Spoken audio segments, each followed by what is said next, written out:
Bango niyan ang luluto mo. Bango-bango ah. Good morning. Wala na naman ang kusina. Nagluluto si Amy. Wow! Walang kababa yung apritada. Apritada ulit. Masarap. Paborito ng mga bata yan guys. Pagigising ko lang guys eh. Hindi mo na ako magpapakita sa video. Nakatayo pa yung buhok ko. Mag-alas 12 na. Yung ko lang ako kahapon eh. Nakatayo pa yung buhok ko. Nasa taas nakaamoy ko eh. Magandang hapon po sa inyong lahat. Kami naglalakad. Susundo kami kay Asya ngayon. Today is, anong araw ngayon be? February Wednesday. 7 ba ngayon or 8? February 8. Araw ng Huwebes. Yan, sabi ko guys kahapon, nandun ako sa trabaho, magbablog ako. Hindi ako makapag-vlog sa trabaho, akala ko hindi kami busy. Kaya yun, ngayon na lang kami magbablog. Kasama natin ngayon si Madam Amy, ang ating pinakamagandang asawa. Pinakamagandang, parang daming asawa. Mabubuking nga mo. Maganda. Pangalawa, hindi, ikaw yung pinakamaganda. Mabubuking tayo, mabubuking. Oh, no! Maraming salamat nga pala doon sa mga nag-comments, tsaka doon sa mga nanood ng huling vlog natin. Maraming mga gusto lumipat sa California. We're glad na kahit pa paano nakatulong kami. And also, meron nga palang isang nagtanong. Si, ano ba yun ang pangalan? Limutan ko. Mamaya na lang daw natituloy yung ating vlog kasi nahihiya si Amy. Marami rin nakatingin sa amin eh. Ayan, sa diretso tayo. Nahihiya yung kasama ko. Wala naman masyadong tao oh. Meron ba nakitang tao dyan? Wala naman. Ayan, tuloy na natin. Ayun. So, yun guys. So, si ate. Wag mo na nga. Okay lang. Si ate. Wag mo na nga ano eh. Tatawanan tayo. Okay lang yun. O talaga. Later na daw. Yung nakakilala sa amin eh. Yung isang kapitbahay. Nakakahiyo. O, di. Kailangan proud ka. Hindi kasi nila alam na nag-vlog kami. May hawak pa akong stick. Nakasipi nila. Ano ngayon? Ano ka eh, vlogger eh. Tawa ng tao. Masama. Ano masama doon? Ano ngayon? Wala namang masama. Oh, hindi ah. Kailangan proud ka. Diba? May masama doon guys. Di ba wala naman, di ba? Wala naman tayong tinatapahang tao. Alam nyo naman kasi guys, kukunti lang nakakaalam na nag-vlog tayo. Sige na nga guys, mamaya na nga. Marami ng tao dito.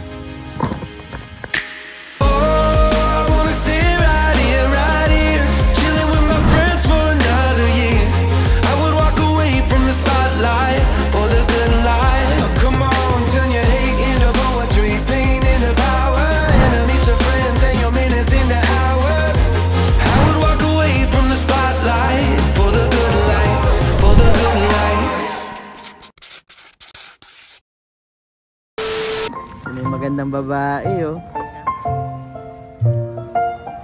Dito muna kami sa park. Nakakuha kami ng upuan dito. Tingnan namin kung makakapag-vlog kami. Dito muna kami mag-uusap. May nagtanong sa amin si Lesur. Sabi niya, mas okay ba kung magka-claim ako ng dependence or hindi? So I'm assuming yun sa W2 niya kung maglalagay ba siya ng dependence.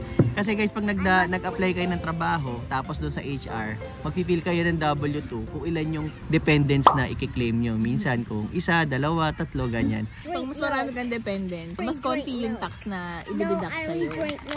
Yan. So kasi mas maraming pera ang mapupunta sa'yo sa paycheck mo. Oo. So guys, share lang namin sa inyo kung ano experience namin tungkol dyan. Nung mga bago-bago pa ako dito sa Amerika, wala pa si Amy noon. Kung ano pa lang ako, CNA pa lang ako noon, parati ako nakakuha ng refund. Kasi nga syempre, malit lang ang sweldo. Konti lang yung kinakalta sa akin. Tapos nakaka-refund ako parati. Tuwing nag-refund ako noon, at the end of the year, tuwang-tuwa ako, excited ka kasi meron kang pera, di ba? Syempre nakaka-refund ka. O may tax refund. Tapos naalala ko pa, kami magkakapatid. Parati kaming, minsan nagkukumparahan kami. Oh, magkano refund mo? Magkano refund mo? Para kami bonus. Oo. We treat it as a free money, which is hindi talaga siya free money. Natatandaan ko pa nga, no, may mga tax preparer pa nga na minsan magagalit ka o masama yung loob mo kapag wala kang refund. Na-experience ko pa tong isang tax preparer ng tatay ko na sinubukan ko. Sabi niya, di ba, ayusin niya na yung tax mo. O, okay na ba to? Okay na ba to? Ibig sabihin, masaya ka ba sa refund mo? Dahil pag hindi, ang gagawin niya, o sige, lagyan natin ng ganito, ganyan. Aayusin niya yung tax nyo. Oh, eto, okay na ba to?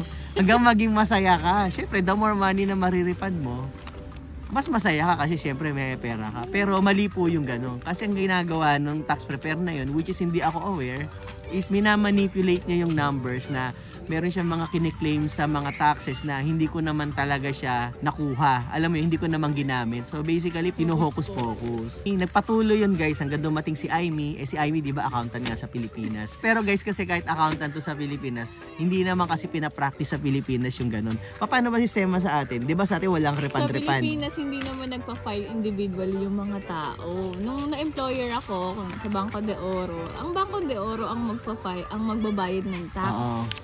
Sa BIR. Wala kang responsibilidad bilang as an individual, wala kang ipa-file. So at the end of the year, basically, wala ka ring refund. Walang refund. Pero wala ka nang, hindi mo naintindihan yung pagpa-file ng tax, ganito ganyan. Hindi tulad dito sa Amerika kasi, every year, kailangan mag-file ng tax. Talagang mandatory siya. Tsaka kailangan mo talaga siyang gawin. Otherwise, by law, ahabulin ka ng gobyerno. Kailangan talaga magpa-file ka ng tax mo. Ganun yung mentality ko. Parang hindi ako nagki-claim para mas malaki yung pera na makuha ko at the end of the year. Para lang may naipon ka sa end of the year. Parang nagpapaluwagan ka, ganoon. Ganun yung mentality ko noon. Kasi hindi pa ako nag-i-invest noon, way back then. Until, yun, medyo babasa-basa kami, nanonood kami ng mga videos about mga financial. Ayun, medyo naging educated kami kahit papaano. Actually guys, umabot pa ng, magkano yung pinakamalaki na refund natin, Baka 16? May 16 ba? Alam ko, tanda ko mga 13. May 16 ba? Baka 15. 15. Siguro nga 15. Basta more than 10K. So how many years yun? Tuntua kami. At the end of the year, nilulook forward namin. Ako, magkano naman kaya refund natin? Gusto namin every year, syempre, mas mataas, di ba? Which is, hindi namin i-advise yun. So after mga hininto na namin yung gano'n, kasi nga, nagbabasa-basa na kami. Medyo may naman natutunan na kami. Syempre, tuntua ka, di ba? Pero mali yung gano'n, guys. Napakamali. Yun talaga yung something na every year na pag nagpa-file kami, naaalala ko pa rin talaga yung bagay na yun. Talagang napakalaking pagkakamali na nagawa namin. Hindi naman sobrang laki. Hindi naman sobrang laki, pero kasi alam mo, kahit naman nagre-refund ka ng malaki, hindi mo naman siya ginagastos talaga. Natutuwa lang siya na nansip nila. Parang may extra pera ka, gagastos ka ng na... Yun ang ginagawa ko noong wala ka pa rito. Bakit gumagastos ka ba? Gumagastos ako noon. Nung wala pa si Aimee, tuwing nagre-refund ako, mahilig akong bumili ng mga electronics. Yung mga GPS, computer, laptop. Yung time bumibili ka ng gadget. Yes, yun yung time na parang para sa akin, tinitreat ko siya as free money. Tapos yun, minsan nalilibre ka pa na manlibre ka naman, kakantsawan ka pa ng mga kapatid mo, mga kaibigan mo. Malaki na refund mo, ka naman, manlibre ka. So yung gano'n, medyo nakaka-addict yun. Ngayon nga, parang sabi ko, para ka nagpaluwagan. Pag kayo po, may refund kayo at the end of the year, ang ibig pong sabihin kasi nun, nag-overpay kayo ng taxes nyo sa government. For example, sa yung paycheck nyo ng January, nakuha nyo yung net is 1,500. Supposedly, kung nag-file kayo ng tamang amount ng dependents nyo, kailangan na makuha nyo, let's say, 1,800. So, meron kayong $300 na extra na sobra na binayaran sa gobyerno. At the end of the year, 300, let's say nakaipon kayo na kung ano man yung equivalent nun, ibibigay sa inyo ng gobyerno at the end of the year, yung perang sobra nyong binayad. Ngayon, syempre, yung extra 300 na yun, isipin nyo kung nakuha nyo siya from January, every month nakukuha nyo siya. Meron kayong utang, yung mga high interest na utang, katulad kunwari, meron kayong kotse, kunwari 7% or I don't know magkano interest ng kotse ngayon, student loans, may mortgage, yung 300 na extra na binayad nyo sa gobyerno, pwede nyong ilagay na lang doon, pandagdag sa panghulog nyo. At least, nabawasan nyo yung interest. Yeah, okay na. Kung may 401k kayo, dinagdagan nyo na lang yung election. Oo, tumubo pa, di ba? Ilagay nyo sa investment, tama din yun. So, yun yung pagkakamali namin na sana na maximize namin yung pera namin. Yung extra pera na instead na pinababayad nyo nga ng high interest na mga utang natin ay nandun sa gobyerno, sitting there, di ba? Tapos ginagamit ni government, sila yung kumikita dun sa extra pera mo. Tapos at the end of the year, magpa-file tayo ng tax, magbabayad pa tayo pag-file ng tax para mabalik sa atin yung pera na pinahiram mo sa gobyerno na walang interest. Tapos pag natanggapan natin, tuwan-tuwa pa tayo. So, yun yung kadalasan din na hanggang ngayon nakikita ko pa rin, naririnig ko pa rin doon sa mga ibang katrabaho ko na nagiging excited sila. Minsan kasi ang hirap i-explain sa kanila. Kahit naman manood kayo ng ibang mga financial mga advices sa YouTube or kung kahit saan-saan, pare-pareho naman yung sasabihin nila. So at least mga 500 and above, yung medyo kinoconsider na nila yun as malaking amount. Iwasan nyo na mag-refund as much as possible. So to answer the question kung okay ba mag-claim ng dependents, mas okay na mag-claim na lang kayo ng dependents. Tapos, every year siguro, tingnan nyo, ano ba, may refund ba kayo? Masyado bang malaki? Try to make it, ano na lang, mag-break even kayo. Actually, kung sa totoosin nga, sabi ko kay Aimee na mas okay pa nga kung magkakaroon kayo ng utang. Pero wag naman masyadong malaki. Okay pa na mas magbayad kayo kasi ang mangyayari naman nun, kayo naman yung humiram sa gobyerno ng interest-free na pera. Diba? Kasi magbabayad kayo, ibig sabihin, napahiram sa inyo. At kung nagamit nyo sa good use yung pera na mas ano kayo, magiging ahead pa rin kayo. Basta gagamitin nila sa tama yung pera. Mamaya naman, nag-splurge. Oo, baka mamaya nga may extra 300 kayo or 400 dahil gagawin nyo, bibili naman kayo ng mga bagay na walang kabuluhan, yung mga bagay na hindi naman tutubo. Alam nyo yung bagay na gusto nyo lang. Kaya nga guys, sinishare namin sa inyo to, especially dun sa mga bagong dating dito sa Amerika, para at least hindi nyo magawa yung pagkakamali na nagawa namin. Though hindi naman siya malaking pagkakamali. Oo, pero sa inyo pa rin naman yung pera. Yun lang siguro yung opportunity lang na mapakinabangan nyo pa mas lalo yung pinaghirapan. Kumbaga mabawasan yung utang nyo, ganyan. Yung utang. Yes. So, huwag kayong magpapa-fall doon sa mga hype na malaking refund mas okay siya. Hindi po ganun yung kasi ibig po sabihin ay ipinahiram nyo lang sa gobyerno yung pera nyo na walang interest, na imbis na kayo yung nakikinabang doon sa pera na yun.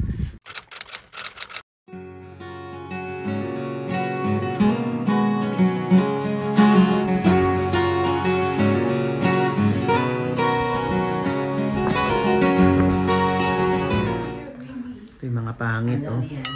So, lalabas lang kami ngayon. Titingin kami nung kung ano yung ilalagay namin dito. Kasi nga, di ba, nasabi ko sa inyo last couple of vlogs namin, nga, ika-transform namin to sa para siyang office room. Plano namin, lalagyan namin dito ng lamesa, tapos lamesa rin dito, tapos blanco dito sa gitna. Nga pala yung mga kaldero ni Aimee. Kasi nga dito namin siya nilalagay sa dining table dati. Ngayon, wala kaming paglagyan. Kasi nga doon sa namin, sa kitchen namin, wala na kaming space. Kaya yun. Malit lang kasi yung kusina namin. Hindi kasya lahat ng mga gamit namin. Kaya dito namin siya nilalagay. Ayun, ang ganda oh. Good afternoon. Good afternoon. Ayun.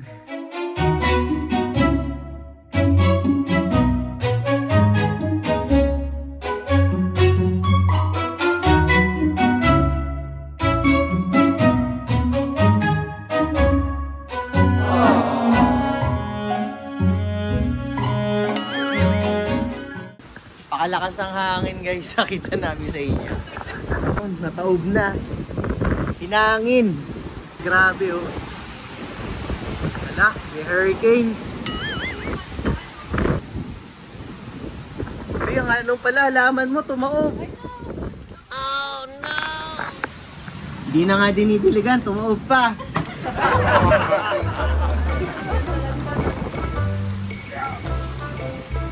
Maglilipat yata sa kapitbahay, baka ibebenta. Sinong gustong maging kapitbahay namin, no?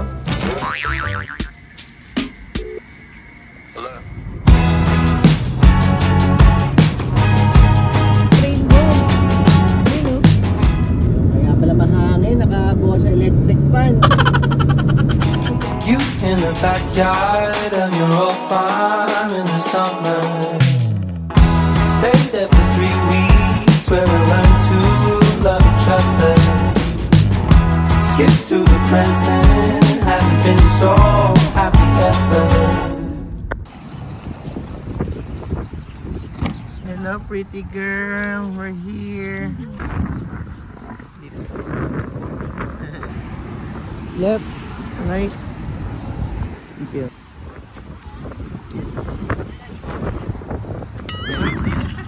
Ayun guys, kakain muna kami bago kami tumingin-tingin ng mabibili. Ito tayo sa Buckhorn Grill.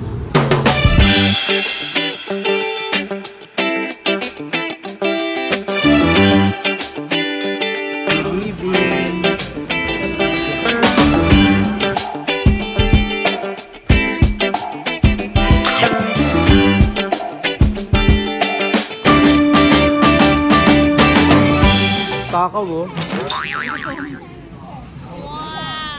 gyros niya naubos. What about this one? You have cherries. Ano?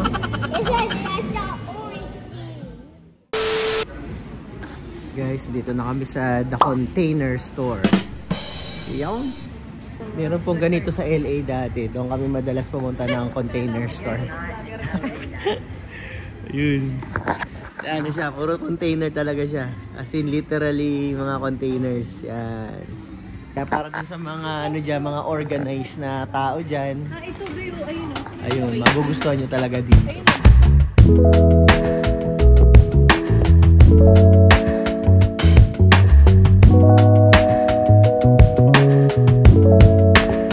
Bagay na bagay sa akin, oh. Para sa garahe, oh. Ganda. Kasong mahal nito, sigurado. Ayan, hindi nyo isasabit yung mga tools nyo. Tamang-tama, pati yung kulay. Ang ganda ng kulay, oh. Yung, so pinagpipilian namin kung itong puti or yung birch na color na mesa. Kasi pag ito, guys, alam niyo mga bata, eh, maya katulad yan, no? Dumihin, madumi na agad, oh. At least ito, kahit pa paano, di masyadong dumihin.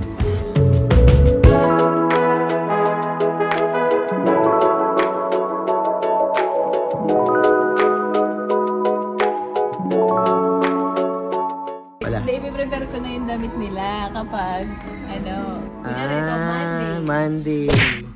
Tuesday. Kala mo organized talaga ang arte. Anong forma lang yan. Pero pag ano na, after 1 week, wala na. Lalalaman. Ganyan ka lang sa simula.